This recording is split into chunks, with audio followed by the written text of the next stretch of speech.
ओम त्र्यंबकं यजामहे सुगंधिं पुष्टिवर्धनम् उर्वारुकमिव बंधनात् मृत्युर्मुक्षीमामृतात्। ओम नमः शिवाय। आज की इस वीडियो में हम चर्चा करेंगे भगवान पशुपतिनाथ शिव की महिमा के बारे में, बाबा की कथा के बारे में। तो आइए वीडियो शुरू करते हैं। पशुपतिनाथ को सभी जीवित प्राणियों का स्वामी माना जाता है। सभी जीवित और मरने वाले प्राणियों को पशु माना जाता है और उन्हीं के स्वामी पशुपतिनाथ हैं। दूसरे अर्थों में पशुपतिनाथ का अर्थ है जीवन का मालिक। अगर मैं कहूँ तो भगवान शिव के पशुपतिनाथ रूप की महिमा इस प्रकार है। भगवान शिव को पशुपति इसीलिए कहा जाता है क्योंकि उनका हृदय पशुओं के प्रति बहुत दयालु है। पशुपतिनाथ को समस्त जीवों का मालिक माना जाता है।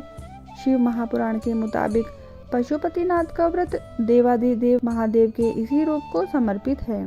पशुपतिनाथ मंदिर में भगवान शिव का शिवलिंग काले रंग के पत्थर से बना है। पशुपतिनाथ मंदिर में भगवान शिव की पूजा करने से मोक्ष की प्राप्ति होती है और किसी भी जन्म में हमें पशु योनि नहीं मिलती। यदि हम पशुपतिनाथ व्रत को करते हैं तो उससे जुड़ी कुछ खास बातें होती हैं, जैसे कि पशुपतिनाथ व्रत लगातार 5 सोमवार तक रखा जाता है। इस व्रत में सुबह और शाम मंदिर में जाना चाहिए।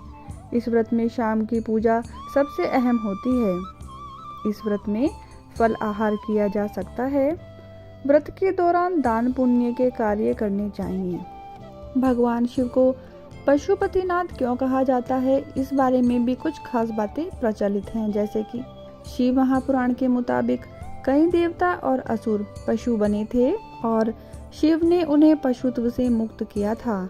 नेपाल के बागमती नदी के किनारे पशुपतिनाथ मंदिर है। यह मंदिर नेपाल के सबसे पवित्र स्थानों में से एक है। मंदसौर में भी भगवान पशुपतिनाथ जी का मंदिर है। यह मंदिर शिवना नदी के किनारे बना है। पशुपतिनाथ मंदिर में 4 मुंह वाला शिवलिंग है और इसी मंदिर में पंचमुखी शिवलिंग भी है। पशुपतिनाथ मंदिर में अष्टमुखी शिवलिंग भी है। इस मंदिर के बारे में कुछ खास बातें भी जुड़ी हैं, जो कि इस प्रकार है। पशुपतिनाथ मंदिर में भगवान शिव की मूर्ति को एक ही पत्थर पर बनाया गया है। पशुपतिनाथ मंदिर में भगवान शिव की मूर्ति इतनी विशालकाय थी कि उसे निकालने के लिए 16 बैलों की जोड़ी लग गई थी। नेपाल के पशुपतिनाथ मंदिर को कुछ मायनों में बाकी मंदिरों में सबसे प्रमुख माना जाता है। पशुपति का अर्थ है पशु मतलब जीवन और पति मतलब स्वामी या मालिक, यानी जीवन का मालिक या जीवन का देवता। पशुपतिनाथ दरअसल 4 चेहरों वाला लिंग है। पूर्व दिशा की ओर वाले मुख को तत्पुरुष और पश्चिम की ओर वाले मुख को सद्योत कहते हैं। उत्तर दिशा की ओर देख रहा मुख वाम वेद है तो दक्षिण दिशा वाले मुख को अघोरा कहते हैं। ये चारों चेहरे तंत्र विद्या के 4 बुनियादी सिद्धांत हैं। कुछ लोग यह भी मानते हैं कि चारों वेदों के बुनियादी सिद्धांत भी यहाँ से निकले हैं। माना जाता है कि यह लिंग वेद लिखे जाने से पहले ही स्थापित हो गया था और इससे कई पौराणिक कहानियां भी जुड़ी हैं। इनमें से एक कहानी इस तरह है। कुरुक्षेत्र की लड़ाई के बाद अपने ही बंधुओं की हत्या करने की वजह से पांडव बेहद दुखी थे। उन्होंने अपने भाइयों और सगे संबंधियों को मारा था। इसे गोत्रवध कहते हैं। उनको अपनी करनी का पछतावा था और वे खुद को अपराधी महसूस कर रहे थे। खुद को इस दोष से मुक्त करने के लिए वे शिव जी की खोज में निकल पड़े। लेकिन शिव नहीं चाहते थे कि जो जघन्य कांड उन्होंने किया है उससे उनको इतनी आसानी से मुक्ति दे दी जाए। इसीलिए पांडवों को अपने पास देखकर उन्होंने एक बैल का रूप धारण कर लिया और वहां से भागने की कोशिश करने लगे। लेकिन पांडवों को उनके भेद का पता चल गया और वे उनका पीछा करके उनको पकड़ने की कोशिश में लग गए।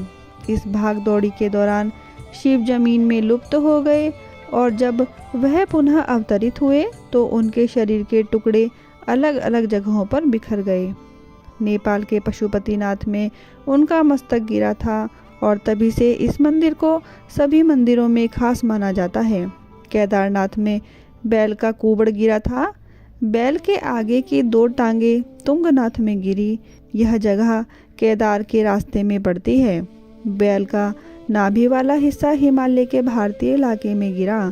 इस जगह को मध्य महेश्वर कहा जाता है। यह एक बहुत ही शक्तिशाली मणिपूरक लिंग है। बैल के सिंग जहाँ गिरे उस जगह को कल्पनाथ कहते हैं। इस तरह उनके शरीर के अलग अलग टुकड़े अलग अलग जगह पर मिले। उनके शरीर के टुकड़ों के इस तरह बिखरने का वर्णन कहीं न कहीं 7 चक्रों से जुड़ा हुआ है। इस मंदिर को इंसानी शरीर की तरह से बनाया गया था। यह एक महान प्रयोग था। इसमें तांत्रिक संभावनाओं से भरपूर इंसान का एक बड़ा शरीर बनाने की कोशिश की गई थी। पशुपतिनाथ 2 शरीरों का सिर है। एक शरीर दक्षिण दिशा के हिमालय के भारतीय हिस्से की ओर है, दूसरा हिस्सा पश्चिम दिशा की ओर है, जहां पूरे नेपाल को ही एक शरीर का ढांचा देने की कोशिश की गई थी। नेपाल को 5 चक्रों में बनाया गया था। इस तरह से उन्होंने नेपाल की पूरी भौगोलिक स्थिति का इस्तेमाल करते हुए एक तांत्रिक शरीर की रचना की, ताकि वहां रहने वाले सभी लोग और हर एक प्राणी एक बड़े लक्ष्य के साथ जिए। आइए सुनते हैं भगवान पशुपतिनाथ शिव की एक और प्रचलित कथा। एक बार की बात है, भगवान शिव नेपाल की सुंदर तपोभूमि से आकर्षित होकर एक बार कैलाश छोड़कर यहाँ आए और यहीं ठहरे। इस क्षेत्र में वह 3 सिंग वाले हिरण चिंकारा के रूप में विचरण करने लगे। इसीलिए इस क्षेत्र को पशुपति क्षेत्र या मृग स्थली भी कहा जाता है। शिव को इस तरह अनुपस्थित देखकर ब्रह्मा और विष्णु चिंतित हो गए और दोनों देवता भगवान शिव की खोज में निकल पड़े। इस रमणीय क्षेत्र में उसने एक देदीप्यमान मोहक 3 सिंगों वाला मृग विचरण करते हुए देखा। उन्हें मृग रूपी शिव पर शक होने लगा। योग विद्या से ब्रह्मा जी ने तुरंत पहचान लिया कि यह मृग नहीं बल्कि भगवान आशुतोष हैं। तुरंत ही ब्रह्मा जी उछल पड़े और मृग के सिंग को पकड़ने की कोशिश करने लगे। इससे मृग के सिंग के 3 टुकड़े हो गए। उसी सिंग का एक पवित्र टुकड़ा टूटकर यहाँ भी गिर गया, जिसकी वजह से यहाँ पर महारुद्र जी का जन्म हुआ, जो आगे चलकर पशुपतिनाथ जी के नाम से प्रसिद्ध हुए। भगवान शिव जी की इच्छा के अनुसार भगवान विष्णु ने भगवान शिव को मोक्ष देने के बाद नागमती के ऊंचे टीले पर एक लिंग स्थापित किया, जो पशुपति के रूप में प्रसिद्ध हुआ। आइए अब जानते हैं भगवान पशुपतिनाथ शिव व्रत की महिमा के बारे में एवं व्रत विधि के बारे में। पशुपतिनाथ व्रत भगवान शिव को समर्पित है, तो हम यह भी कह सकते हैं कि यह व्रत भगवान शिव से संबंधित है। भगवान शिव दीन दयालु हैं। इस व्रत से आपके जीवन की सभी कठिनाइयां समाप्त हो जाती हैं और आपके जीवन में आनंद ही आनंद हो जाता है। यह व्रत मुख्य रूप से 5 सोमवार को किया जाता है। इस व्रत का प्रारंभ शुक्ल पक्ष के सोमवार के दिन से किया जाता है। और इस व्रत में क्या क्या सावधानी बरतनी चाहिए, आइए जानते हैं। इस व्रत को रखने का पहला नियम यह है कि जिस सोमवार से यह व्रत रखना है उससे एक दिन पहले ब्रह्मचर्य का पालन करें। सोमवार के दिन सूर्योदय से पहले उठकर नित्य कर्मों के बाद यदि आपके घर के पास कोई पवित्र नदी बह रही है तो जाकर उसमें स्नान कर लें, नहीं तो नहाने के पानी में थोड़ा सा गंगा जल मिलाकर घर पर ही स्नान करें। स्नान के बाद पूजा की थाली बनाएं, जिसमें धूप, दीप, शमी पत्र, बेलपत्र, भांग, धतूरा, मंदार पुष्प, पंचामृत आदि भगवान शिव के मंदिर में लेकर जाएं। याद रखें कि व्रत के पहले दिन आप जिस मंदिर में जाते हैं, बाकी के 4 सोमवार उसी मंदिर में जाएं। शिव मंदिर में जाकर घी का दीपक जलाएं। हो सके तो मिट्टी या आटे का दीपक भी बनाया जा सकता है। हो सके तो शिवलिंग के आसपास की जगह को अच्छे से साफ कर लें। अब सबसे पहले शिवलिंग पर जल चढ़ाएं। जल चढ़ाते समय मन ही मन भगवान शिव के किसी भी मंत्र का जाप करते रहें। उसके बाद पंचाभिषेक यानी दूध, दही, घी, शहद और अंत में फिर से जल चढ़ाएं। पंचाभिषेक करने के बाद शिवलिंग पर बेलपत्र, मंदार के फूल आदि पूजन सामग्री चढ़ाकर मिठाई चढ़ाएं। ध्यान रहे कि शिवलिंग से हमेशा धूप दीप आदि कुछ दूरी पर रखना चाहिए। देखा गया है कि भक्त अक्सर शिवलिंग पर ही अगरबत्ती आदि जलाते हैं, जो सर्वथा अनुचित है। इसके बाद घर आकर फल आहार करें। शाम को दोबारा मंदिर जाएं और 6 दीपक भी साथ में लेकर जाएं। इसमें से 5 दीपक मंदिर में ही जला लें और आखिरी यानी छठा दीपक अपने साथ घर ले आएं। घर आकर इस दीपक को प्रवेश द्वार पर अपने दाहिने हाथ यानी दरवाजे के दाहिनी तरफ जलाएं। जो मिठाई आप मंदिर ले गए थे उसे 3 भागों में बांट लें। 2 भाग मंदिर में ही भोग लगाएं और तीसरा भाग घर में लेकर भगवान शिव को अर्पित कर प्रसाद रूप में ग्रहण करें। अब आप व्रत का पारण कर सकते हैं, लेकिन ध्यान रहे कि नमक का प्रयोग न करें। यह क्रम लगातार 5 सोमवार तक करें। पशुपति व्रत 5वें सोमवार को मनाया जाता है। उपवास के दौरान हमें कुछ सावधानियां भी रखनी चाहिए, जैसे कि पूजन सामग्री में शुद्धता का विशेष ध्यान रखें। शिवलिंग पर चढ़ाए जाने वाले पत्र, मंदार के फूल आदि साफ होने चाहिए और ध्यान रहे कि पत्ते कटे या फटे नहीं होने चाहिए।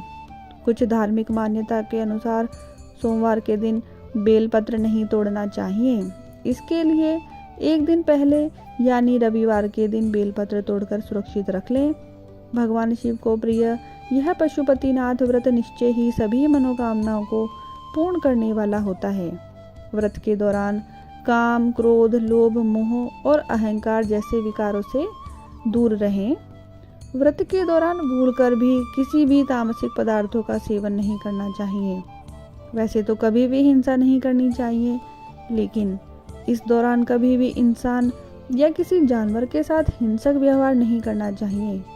महिलाओं और बच्चों को सम्मान दें और किसी भी प्रकार के अनावश्यक वाद और विवाद एवं कलह में न पड़ें। आइए अब जानते हैं कि यह व्रत हमें कब नहीं करना चाहिए। वैसे तो कोई भी व्यक्ति पूरी श्रद्धा से इस व्रत को कर सकता है, लेकिन यदि कोई बीमारी है या वृद्ध अवस्था के कारण इस व्रत को करने में असमर्थ है तो इस व्रत को नहीं करना चाहिए। गर्भवती महिलाओं को यह व्रत नहीं करना चाहिए और मासिक धर्म के दौरान ऐसी महिलाएं अपने पति के न होने पर अपने पुत्र से पूजा कार्य करवा सकती हैं। उनके लिए केवल पूजा विधि ही वर्जित है, अन्यथा ये व्रत भी रख सकते हैं। आइए अब जानते हैं कि यह व्रत कितने करने चाहिए। मुख्य रूप से सभी को 5 व्रत करने चाहिए। बात का ध्यान अवश्य रखना चाहिए कि जब आप व्रत शुरू करें उस दिन सोमवार होना आवश्यक है। उसके ठीक 5 सोमवार बाद व्रत को पूर्ण करें। आशा करती हूँ कि यह वीडियो आप सभी को प्रिय लगी होगी। यदि आपको वीडियो प्रिय लगी है तो कमेंट बॉक्स में जय पशुपतिनाथ अवश्य लिखें। वीडियो को लाइक करें, शेयर करें और मेरे चैनल को सब्सक्राइब करना ना भूलें। धन्यवाद।